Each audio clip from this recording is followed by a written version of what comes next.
আমার ভাই, আপনি ইসলামটাকে কিভাবে নিয়েছেন আপনার ব্রেন আর বিবেক আর বুদ্ধিকে জিজ্ঞেস করুন। বেঈমান কাফেররা চারিদিকে ঘেরছে। মাত্র 90 লাখ ইহুদি একটি দেশে, গোটা পৃথিবী মিলিয়ে 1,10,00,000 ইহুদি আছে। গোটা পৃথিবীর সব দেশ মিলিয়ে 1,10,00,000। আমি দেখলাম আজকে একটা আসামের মুখ্যমন্ত্রী সাক্ষাৎকার দিয়েছেন। কে? पूरा फिलिस्तीन गाजा को खत्म कर देना चाहिए इजराइल को। अरे मेरे दोस्त, इजराइल वाले सबसे ज्यादा गोश्त खाता है। ইহুদিরা গরুর মাংস খায় না খায় না? আমাদের দেশের কিছু অন্ধভক্ত বলছে ইসরাइल जिंदाबाद। अबे इजराइल तेरे माँ को खाता है, तू जिसे माँ कहता है इजराइल सबसे ज्यादा खाता है। ইহুদি আর খ্রিস্টানরা পৃথিবীর সব থেকে বেশি মাংস খায়, ইহুদি, খ্রিস্টান আর নাসারারা। গরুর মাংস, কিসের মাংস বললাম? গরুর মাংস। আর পৃথিবীতে আরব কান্ট্রিগুলো তারা তাদের দেশে গরু বেশি জবাই হতে দেয় না, একমাত্র কুরবানির সময় দুম্বা আর উট জবাই করে, আর খাসি জবাই করে, বকরি। বাকি সমস্ত বিদেশ থেকে রপ্তানি হচ্ছে। তার মধ্যে গোটা পৃথিবীকে গরু মাংস রপ্তানিতে নাম্বার 1 ব্রাজিল, নাম্বার 2 হচ্ছে হিন্দুস্তান, ভারত। ভারতে 7টা বড় বড় গরুর গোশত রপ্তানির কোম্পানি আছে। 5টা হচ্ছে হিন্দু ভাইদের, 2টো মুসলিম। বড় কষ্ট লাগে। মুসলিমরা যে গরুটা খায় সেটা হচ্ছে গোমাতা, আর বিদেশে যেটা রপ্তানি হয় ওটা হচ্ছে সৎ মাতা। আমি বললেই খারাপ। আমার এই কথাটা কালকে ভাইরাল হবে, খালি ফেসবুকে গালিগুলো শুনে নেবেন। কাদের? গোবর ভক্ত আর মুতখোরদের। আরে বড় দুঃখ লাগে। আমাকে একটা ছেলে অমুসলিমদের ফোন করে জিজ্ঞেস করছে, স্যার আপনার বক্তব্য শুনি ভালো লাগে। কি হয়েছে বলো? স্যার একটা প্রশ্ন ছিল, উত্তর দিবেন? আমি অবশ্যই দেবো। কি প্রশ্ন বলো? আমাকে বলছে রেগে যাবেন। আমি রাগের কি আছে, তুমি আমাকে গালি দিবে তো দিবে, অসুবিধা নাই, তুমি বলো আমি উত্তর দেবো।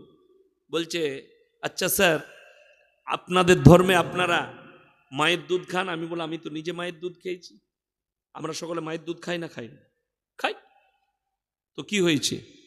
বললে আপনারা গায়ের দুধ খান? আমি বললাম অবশ্যই, আমি তো শ্বশুর ঘরে গেলে 1 লিটার করে দুধ খাই। আর আমি যখন ছোট ছিলাম আমার বাড়িতে আমি মাকে দেখেছি 10 কেজি 12 কেজি 20 কেজি দুধের গাই থাকতো, 1টা 2টো করে। মা বড় বড় হাঁটিদের দুধ ফুটাতো, আমরা 6 ভাই বোন দুধ খেতাম। একটু আড্ডু লয়, সব 500-1 কেজি করে দুধ খেতাম ভাইরা। দুধের সড় হতো, ওগুলো আমরা ভাই বোন যে যখন পাত্র চুরি করে খেয়ে নিত। কি বুঝলেন? যেটা খায় আর কি মানুষ সাধারণ, কে আগে খেতে পারে, আমরা আগে খেয়ে নিতাম। যাই হোক, খেয়েছি।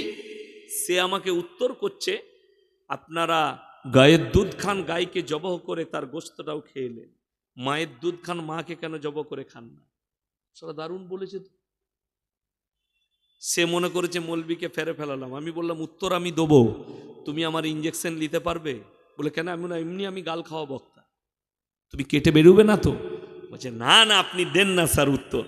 আমি বললাম তুমি গোবর আর গরুর মুত খাও? বললে হ্যাঁ।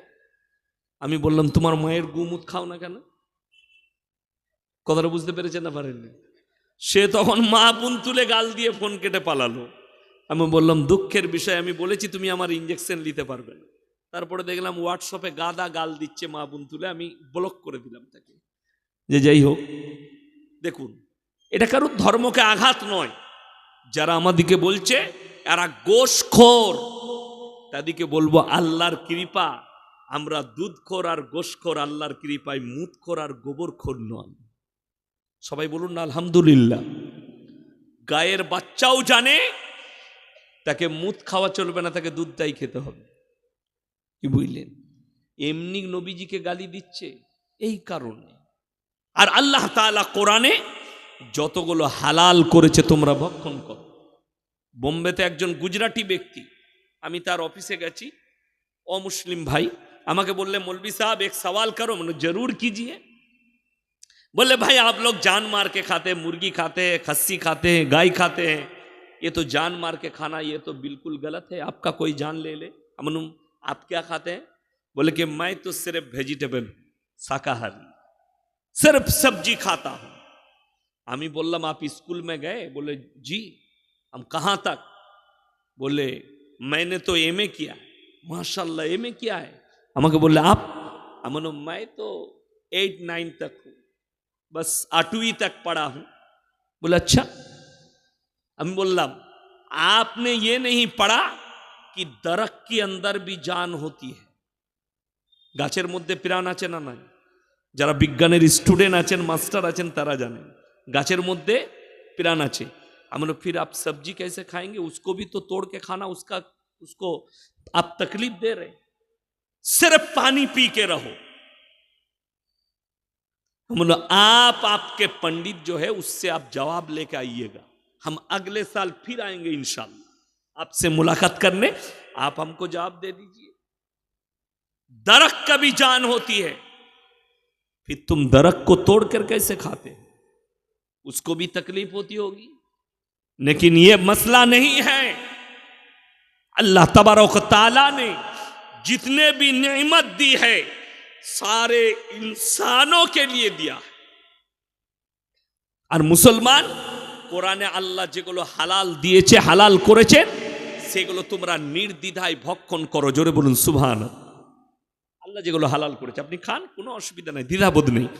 বর্তমানে পরিস্থিতি হচ্ছে বেঈমান কাফের আপনার উপরে জাল ছুঁড়েছে, আপনি জালের ভেতরে ফেঁসে গেছে। এখানে একজন হাত তুলে বলুন তো, কার জানা নাই যে সুদ খাওয়া হারাম? কথা বলে না। সুদ খাওয়া হারাম না হারাম না? আচ্ছা মুসলমান সুদ খায় না খায় না? আপনাদের এলাকায় মনে হয় আল্লাহওয়ালা লোক আছে, সবাই খায় না বেশি।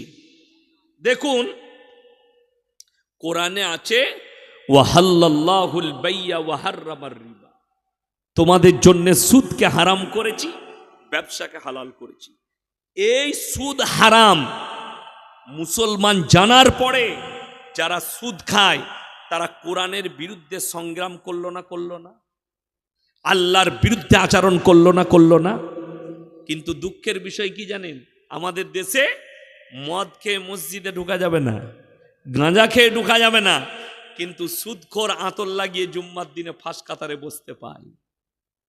ঠিক বললাম না ভুল বললাম? শুনেলেন কিয়ামতের আলামত?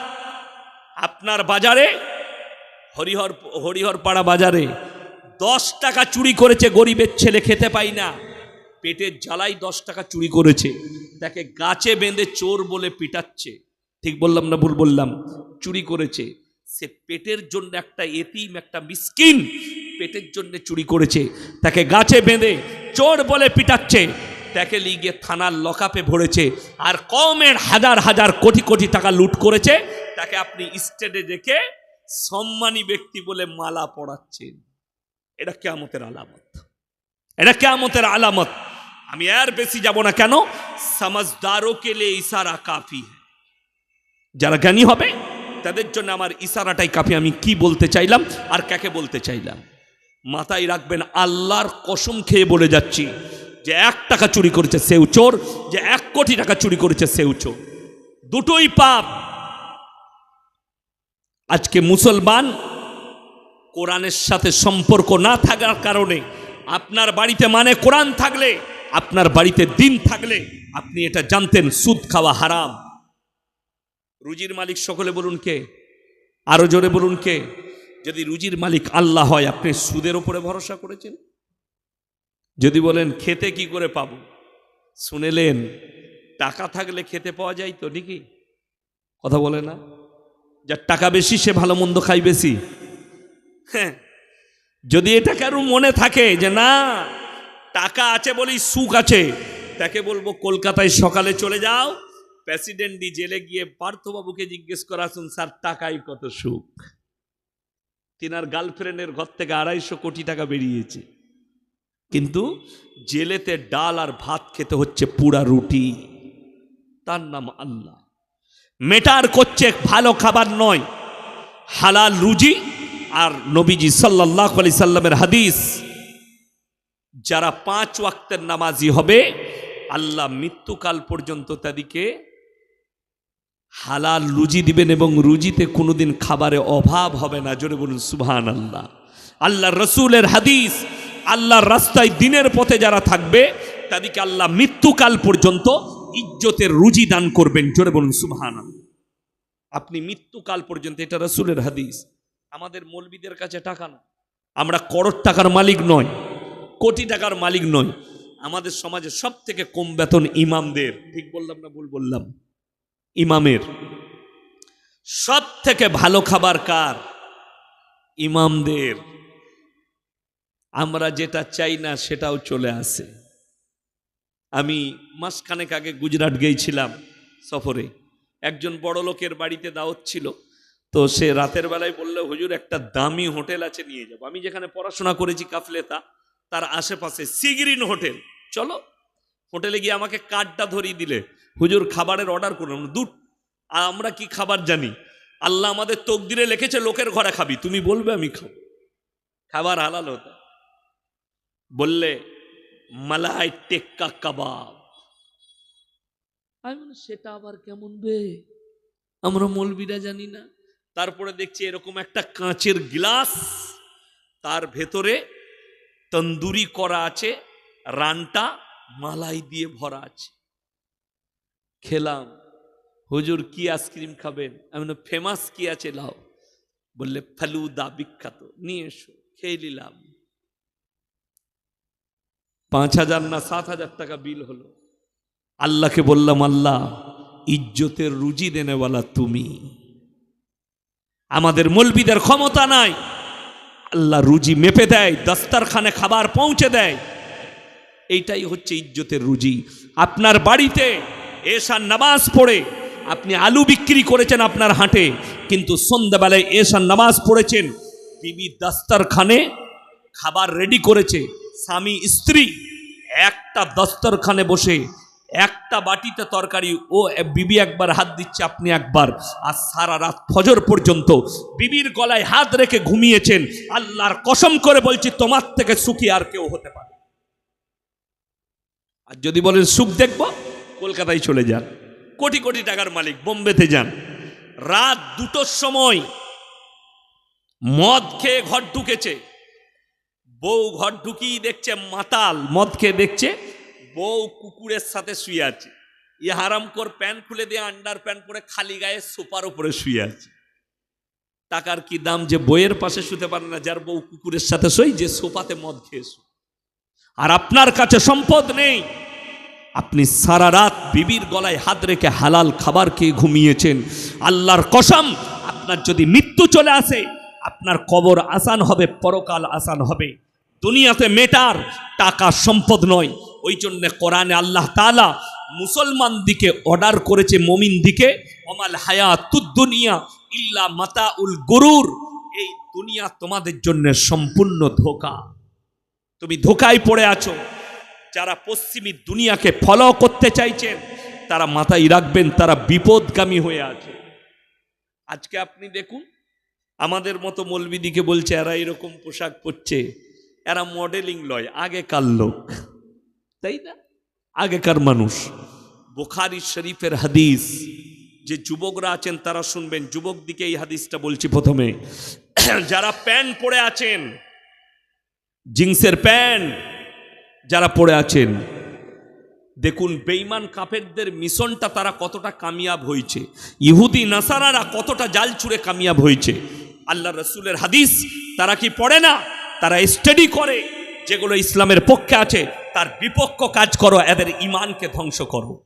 আল্লাহ রসুলের হাদিস আছে বুখারী শরীফে, তোমরা টাকনুর ওপরে কাপড় পরবে, এটা রসুলের সুন্নত। এবং টাকনুর নিচে যে পুরুষ কাপড় পরবে তার ওই অঙ্গগুলো জাহান্নামের আগুনে জ্বালানো হবে। বুখারী শরীফের হাদিসে আছে। মায়েদের জন্য নবীজি বললেন, মহিলারা টাকনুর নিচে কাপড় পরবে, এটা হচ্ছে রসুলের হাদিস। যে মেয়েরা টাকনুর ওপরে কাপড় পরবে, ওই অঙ্গগুলো জাহান্নামের আগুনে জ্বালানো হবে। বেঈমান কাফেররা এখন যে প্যান্টগুলো তৈরি করেছে, সব প্যান্টগুলো টাকনুর নিচে পুরুষদের। ঠিক বললাম না ভুল বল? টাকনুর নিচে স্টাইল। আমি আবার এখন অনেক অনেক ছেলে জুম্মার দিনে নামাজ পড়তে যাচ্ছে, একটা গেঞ্জি পড়েছে আর এমন এমন প্যান্ট পড়ে যাচ্ছে, তার পেছনে যদি কেউ থাকে তার আর নামাজ হবে না। ও যখন সিজদায় গেছে, এ পেছনে যে আছে সে আলী বাবার গুফা দেখতে পাচ্ছে, পেছনে নেমে গেছে, যা বুঝে করবে। আমি এই 1 বছর আগে হায়দ্রাবাদ যাচ্ছিলাম, তো কলকাতা এয়ারপোর্টে দাঁড়িয়ে আছি, লাইনে বোর্ডিং পাস করাচ্ছি, এমন প্যান্ট পড়েছে মনে হচ্ছে প্যান্টটা খুলে পড়ে যাবে, কিন্তু ওটা ডিজাইন। আমি বললাম ভাইয়া थोड़ा पैन ऊपर कर लो ना तो सब निकल जाएगा। से আমাকে বলছে হযরত ये डिजाइन है। মনে সালা ऐसा भी डिजाइन का पैन निकल गया। আমি অবাক হলাম, মনে হচ্ছে খুলে পড়ে যাবে, খুলে পড়ে যাবে। এই বয়স্ক চাচারা যদি ওদের পেছনে থাকে না, তো এরা ধরে তুলে দিবে, বলে ওপর দিকে তোলবে, পড়ে যাবে। তো এই প্যান বেঈমান কাফেরদের মিশন, এদের ঈমানকে ধ্বংস করো, এরা যেন বেঈমান কাফেরের আচরণে হয়। এখন আপনি রাস্তাঘাটে হরিহরপুর বাজারে যান, আর বেলডাঙ্গায় যান, আর বহরমপুরে যান, তারা সালোয়ার বার করেছে মেয়েদের জন্য, সব মেয়েরা এইখানে কাপড় পরছে। ঠিক বললাম না ভুল বললাম?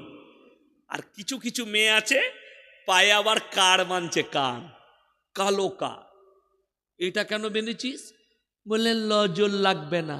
তো গলায় একটা দড়ি বাঁধা, তুই মরবি না। এর থেকে বড় দুঃখ আর শিরক আর কিছু হতে পারে?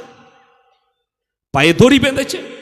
হ্যাঁ আমার মহিলারা শোনো, যারা টাকনুর ওপরে সালোয়ার পরছ, ওই অঙ্গগুলো সব জাহান্নামের আগুনে যাবে। আর দ্বিতীয় বড় পাপ হবে, তোমার ওই পায়ের অংশ দেখে যতগুলো পুরুষের মনে জিনা জাগবে, বলাৎকারীর নিয়ত হবে, তার নফসে জিনা জাগবে, ওই জিনার পাপের দায়ী তুমি হবে।